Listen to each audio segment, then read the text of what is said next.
Hi po! Welcome to my channel! Gusto ko lang po i-share sa inyo that I came across the vlog of Sir Gavin.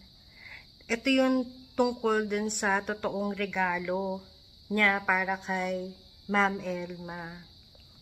Bigla akong nag-burst into tears kasi naalala ko na wala na palang magre-regalo sa akin. Dahil wala na nga yung asawa ko, wala na palang magsusurprise. Iyon yung nakapagpalungkot lang.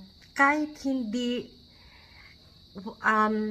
new day, new bag, talagang minsan it will haunt you, no? Yung grief, loneliness, but you'll get by. So, yun lang po yung gusto kong sabihin, lalo na po sa mga nawalan ng partner at biglang nalungkot kasi wala na ngang magsusurpresa sa kanila.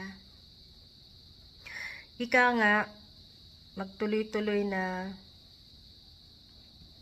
gumawa ng paraan na tulungan ang sarili na makaalpas sa kalungkutan. Hanggang sa muli!